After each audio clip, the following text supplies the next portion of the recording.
Good morning के according आज का मेरा टॉपिक है आज के बारे में आप लोग को बताएंगे। कलम क्या है? Body chart. मानव भाव की सहज अभिव्यक्ति कला कहलाती है। जैसे कि हम सभी जानते हैं, इसको हम सरल भाषा में कह सकते हैं हमारी वह रचना जो उसे ही हम कला कहते हैं। जैसे कि आपको हम पेंटिंग के माध्यम से दिखाएंगे। पहला पीरियड ये देखिए, इसमें साफ साफ दिखाया गया है कि हमारी वह रचना जिसे हमें आनंद प्रदान करे, इसे ही हम कला कहते हैं। तो सर्वप्रथम इसका प्रयोग ऋग्वेद में किया गया था। कला का उद्गम संस्कृत के कल धातु से होती है और कला को हम इंग्लिश में ड्राइंग कहते हैं। कला को दो भागों में बांटा गया है। पहला उपयोगी कला, दूसरा ललित कला। तो उपयोगी कला जो हम अपने उपयोग में करते हैं और ललित कला उसके 5 प्रकार हैं।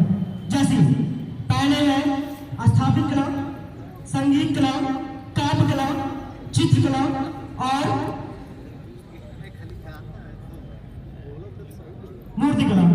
तो इसमें से सर्वश्रेष्ठ कला है चित्रकला। जैसे कि हम सभी लोग जानते हैं, पेंटिंग हर कोई बनाता है और यहाँ पे सबका जीवन कला से जुड़ा हुआ है। जैसे कि आपको हम बता दें, आप लोग फीलिंग के बारे में जानते होंगे। फीलिंग यानी महसूस करना।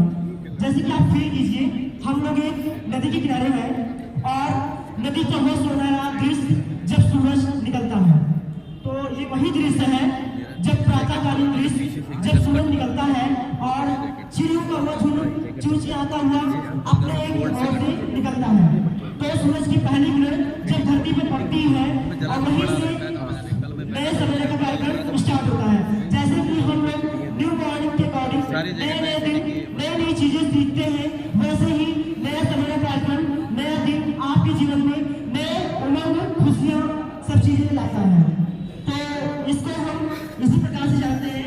इसी में संस्कृत में एक श्लोक दिया गया है। आपको बता दें षडांग के बारे में। षडांग बहुत इंपॉर्टेंट है आर्ट में।